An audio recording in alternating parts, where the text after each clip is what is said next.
What's up, everybody, and happy Friday. Welcome to another episode of the College GameTime podcast. I am your host, Trey Smith. Whew, and I got a lot of energy. I got a lot of fire today because some exciting things are on the horizon. Beginning with week 0, we have college football tomorrow, and I'm going to give you one last reminder. I may give you another one by the end of this show about our play-by-play watch party that is happening tomorrow, Saturday, starting at 12:45 p.m. Central Time, right here on the YouTube channel. If you're on a listening platform right now, you're going to need to go to YouTube to be a part of the watch party. I'll be calling the game, interacting with whoever wants to hop on the chat. I don't care if it's 2 people, 200 people, 2,000 people, 200,000 people, whatever. We're going to have us some fun times watching ball. Also, some news came out last night from Ross Dellenger I'm about to dive into and give you some thoughts on as it pertains to Oregon State and Washington State. And I want to dive into that on this episode. And then if there's time at the end, I'll give you my quick preview of Notre Dame Navy. If I run out of time, I will do my quick preview tomorrow at the top of the live stream. So before I get into it, if you're watching on YouTube, you know what to do. Like, subscribe, comment at the end, share it with a friend. I love the discussions and conversations that we're able to have down in the comments here on the College GameTime YouTube channel.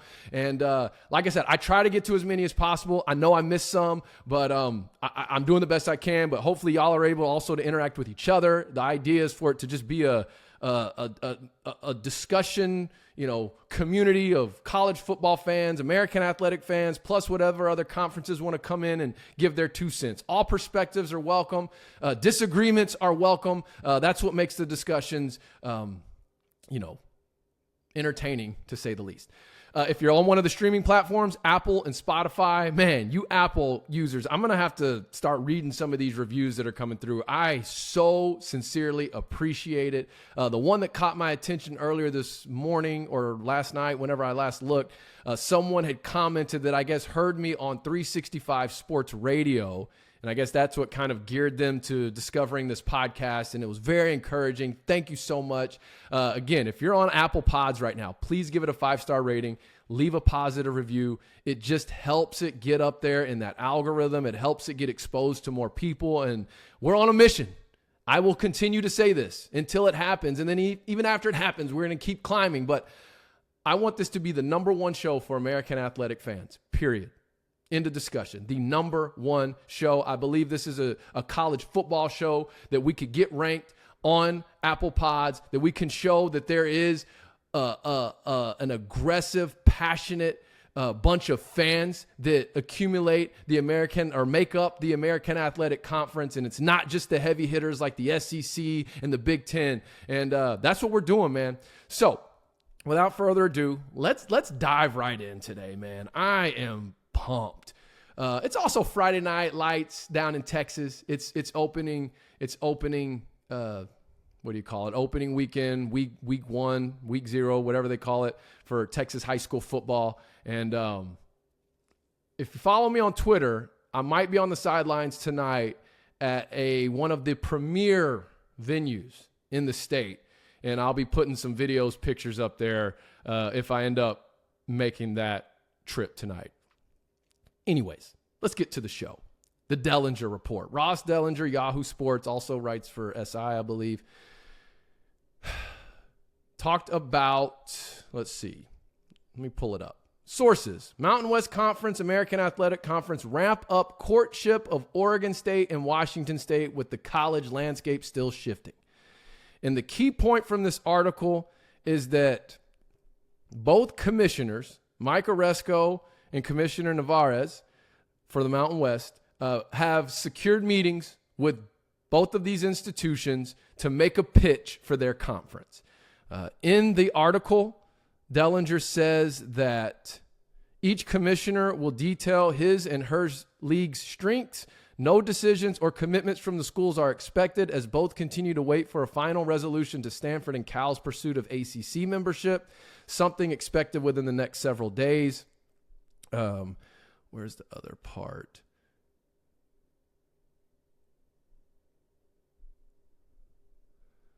Sorry, I'm trying to find, there was one other part I wanted to read.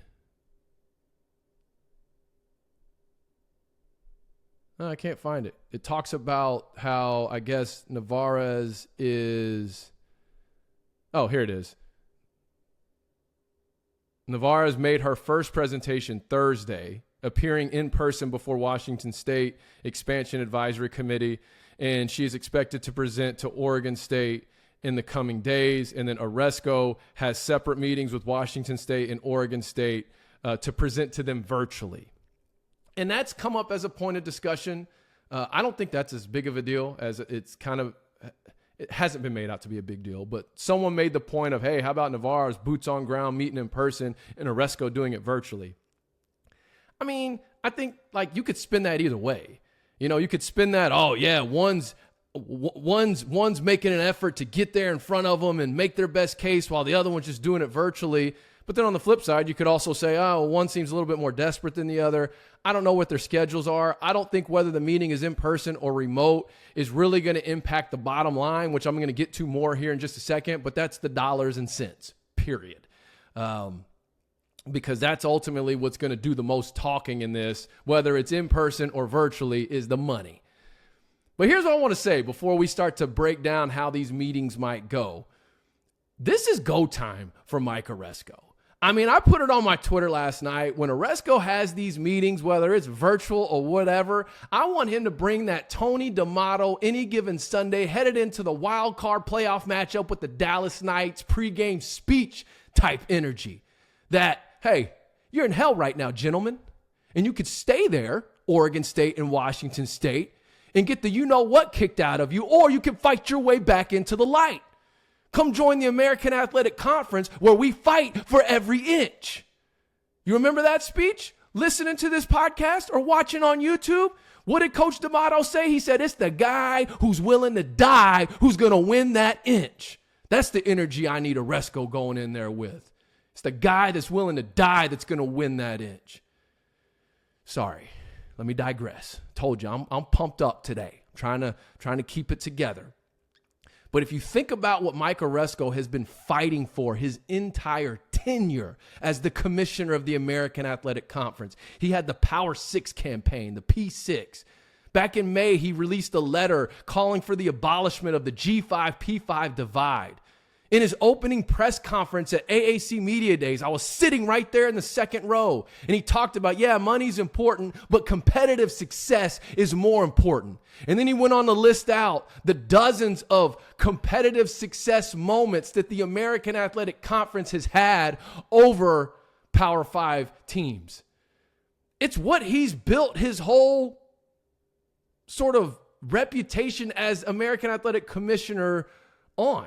Is this. You have an opportunity now to go snag 2 Power 5 schools, and if you structure it right, as I've been saying from the beginning of all this madness, do a merger, or now the new buzzword, reverse merger, right? I talked about that yesterday. We got the war chest. We got the vote to dissolve. We've got now the reverse merger. Okay. Figure out a way where you can keep the units that are associated with the pack, keep the Auto 5 status, and then merge that with the elements you have to offer, like your deal with ESPN, like the exit fee money that you have coming in that's about to go up even more, as we discussed yesterday, if SMU is really headed to the ACC, which we're still waiting on that vote to happen as well. And who knows? It could be happening right now as I'm recording this. It could be happening while I'm uploading it, getting it posted.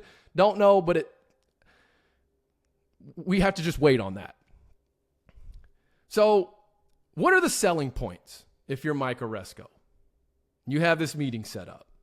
What are you selling? How are you convincing these teams to join a conference that geographically doesn't make any sense compared to the other conference you're competing with, which is the Mountain West? And I'm going to say it again. As tired as some of you may be of hearing this, I'm going to say it again. If I'm Mike Aresco, now that a meeting has officially been confirmed by a national senior college football reporter, here's what I'm saying. First off, it's the money. And that's what it's going to boil down to, guys and gals, whoever may be watching or listening to this. It's the money. And you know what? You can sell money in person and you can sell money from virtual. It really doesn't matter. Money is money. And so Aresco, I'm sure, has already been on the phone with ESPN, as I talked about yesterday, making that call. Hey, are we still good to go? What can we bump these teams up to?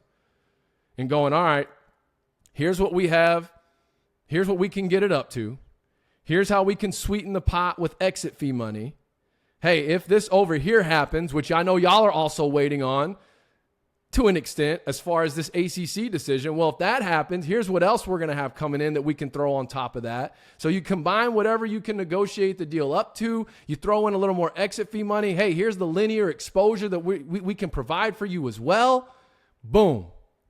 So I'm selling the money piece. Right now, the current existing media deals, if you compare the American to the Mountain West, the American far exceeds it. Now, I know what the argument is on the Mountain West side, and it's valid. Well, they're up for renegotiation sooner. But again, the American Athletic Conference has that clause that they can exercise now. So, how do you make the money sell work? You have to make sure you get these two teams up to enough money to cover their travel costs, plus have something on top of that justifies moving to the American over the Mountain West. And then the next selling point are the big cities and AAU designations that are in the conference. Now, look, I put this question up last night on Twitter in one of the discussion threads that was happening on one of my original posts. But just a thought to consider is how much do Oregon State and Washington State value the big cities and the AAU designations? And I only say that because they've been in a conference that's been very heavily loaded with AAU institutions. That may not be as important, either one of them. Neither one of them have that designation right now. I don't know. But as two teams that have been competing in a conference with at least that level of representation, that may be important for wherever they go next. If it's not going to be a Power 5 conference, it's going to have to be a Mountain West or American. That might be something they look at. Well, this conference over here has some of the same representation that the conference we're coming from had. And that being obviously USF, Tulane, and Rice. So I'm looking at that. And then, of course, the big cities as well. I mean, Houston, New Orleans, Charlotte, DFW, Miami-ish, Tampa Bay, Philly. I'm just kind of calling those off the top, right? I may have missed some, but I still think, too, San Antonio, you can still creatively work with the scheduling module to try to alleviate the travel concerns as much as possible. So you're not having these trips from, Washington State to South Florida, all the way to, Boca Raton or whatever. You can utilize your Texas schools, even though you are losing SMU, but use your Texas school, use Oklahoma, Tulsa, and then in basketball, you have Wichita. I think there's some ways you can get creative there. But again, guys, if the money is right, that alleviates that concern. So I'm selling the big cities AAU. And then the third selling point, and I don't think I've talked about this one much, if at all, on this show, because there's another selling point if I'm Mike Aresco, I'm putting on my presentation. And that's future westward expansion. See what I'm saying? If you come to our conference, we will now have the leverage to further expand west and turn this into a coast-to-coast conference, which, oh, by the way, that's becoming a trend in college athletics. Whether we like it or not, whether it's good for the game or not, it's a reality that we are living in. The Big 12, the Big 10, now the ACC. Having a coast-to-coast conference means something now in college athletics. Now, not so much for the SEC, but they're in literally a ballpark of their own. But my point is that I don't think the Mountain West has the leverage to say, hey, if you come here, we're going to be able to expand further east. They may not even want to. But I think if you're the American, you can say, look, not only can you come here and get this type of money to start, we keep this status, here's the different things we can do. Here's what we currently have, but here's what we can now go after as well. And why is that an important selling point? Because now they know, all right, we come in year one, we may have to do a little bit more travel, but the next year we have a couple more West Coast teams over here that can help with the scheduling as well. So I think that future westward expansion has to be a selling point. So if it's me, I'm going into my presentation, I'm talking about the money first, because that's the bottom line, as we all know. I'm talking about the big cities and AAU representation. Now, obviously, as a part of my money sell, I'm talking about the media deal that's in place and showing those projected numbers and the exposure. And then I'm selling future westward expansion. Period. So, all right, I feel better now getting that off my chest and getting that out there. I'm curious to know. Here's the question for today, for the comments. If you are Mike Aresco, what's your sales pitch? What are you selling to get Washington State and Oregon State? And listen, if you're a Mountain West fan and you're watching, do the opposite. Just make sure you've done, your research. I had someone come in laughing at me yesterday and almost trying to tease me. And then literally they wrote a very long post and the first 3 points on it were incorrect. So Rice is not in DFW as that comment suggested. So anyways, I'm okay with being disagreed with.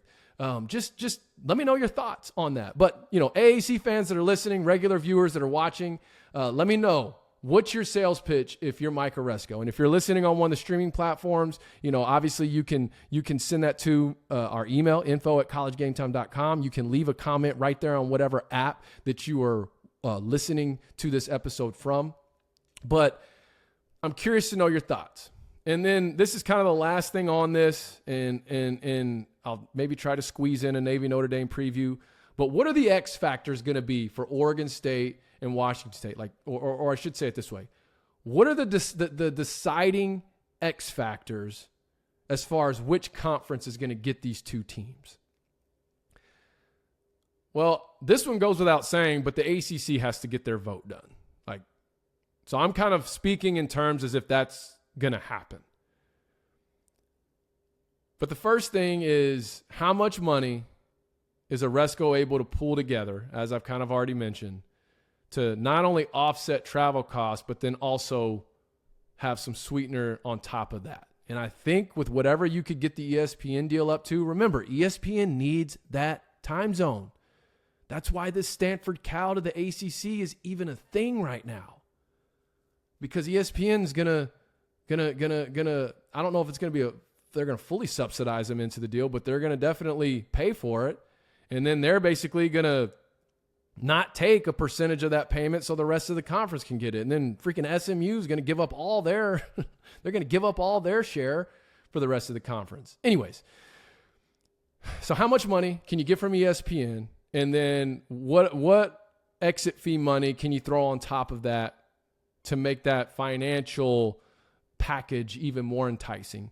And then I think the next thing is, how much do they value Oregon State and Washington State?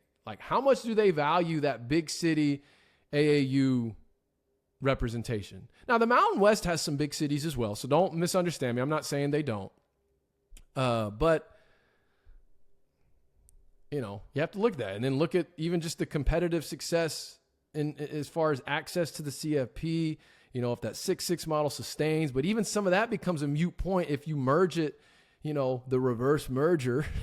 But if you merge it and structure it in a way where you maintain some of those incentives that you have as a PAC conference, and if they retain all those shares that are basically currently in their hands, if the conference sustains itself, that's another thing that can help offset a lot of those travel concerns. So at this point, you're looking at, okay, where are we going to get the most exposure? What's the best revenue package? And then where can we go have the most competitive success? And guys, right now, that's the American Athletic Conference. And history proves that. So how much do they value that? And then, of course, I think that if Aresco sells the future westward expansion, he can call that portion of the presentation Manifest Destiny. I think you got a very strong case to get these teams in. But time is going to tell. And as soon as something breaks, if something breaks over the weekend, we will have an emergency pod. If not, we'll be back on it Monday. Remember, tomorrow we will have our watch party. I'm not going to get into the preview because if I get into the preview, then I'll get going for another 20 minutes, and I don't want to do that. I'm really trying to keep this podcast, Monday through Friday, 18 to 26 minutes. And I know those are some very specific numbers, but that's just kind of the range I'm trying to keep it in. So, a drive to work. I want you to be able to listen to this on your drive to work or your drive home, or if you watch it, watch it on your lunch break. I want it to be something you can watch and not feel like, golly, I can only watch part of it now, later. No, 20, 25 minutes, boom. But tomorrow we will have the watch party, and then Sunday I will begin with week 0 because we have an American athletic team playing. I will have what I call my Game Center recap, and I'm looking forward to that. So hopefully you'll watch that, and I encourage everyone to watch it, even though you may not be a Navy fan, but watch it as if your team was a part of it, because if these get a good response, my plan is to do it every season for every American athletic team. And think along the lines of like a 90s, early 2000s-esque Sports Center highlight rundown, so not, nothing too drastic or extreme, but, get the highlight, little music, little voiceover, little overlay of the score with some stats and things like that. And so I have an idea for that to be posted throughout the season on Sundays. So basically what I'm looking at a lineup for the football season is Monday through Friday. We still have our daily show. I might try to keep it around this lunch hour window. I told you yesterday, I'm not sure yet, but it's Monday through Friday, have our regular show. Saturday, there will be a live stream for the College GameTime Game of the Week for one of the American Athletic Conference teams. And then Sunday, we will have our Game Center recap. So that's the plan. I'm very excited about it. As always, I so appreciate the support this show has been getting, the interactions from the fans and even the non-fans that are just listening and commenting. I appreciate you viewing, listening, and engaging as well. We're going to take this thing to the top together. We are. And I'm glad that you're a part of it. I'm glad that you're a listener. I'm glad that you've rated this, those of you that have. And even if you haven't, I know you will at some point when you're ready to. And just know I appreciate it, man. I'm just like you. I'm a fan first, just like you. Okay? I've just so happened to be blessed to be in a position now where, we're doing something pretty cool, I think, that represents the American Athletic Conference well. So let's continue to build and grow this thing together. Thank you for your time. Have a great Friday. If you're going to watch some high school football tonight, enjoy it. Enjoy the college football tomorrow. Hopefully I'll see you on our live stream watch party. And other than that, have a great weekend, and I will see you all Monday. Unless, of course, you're going to tune in tomorrow. All right. That's it for me, Trey Smith, College Game Time.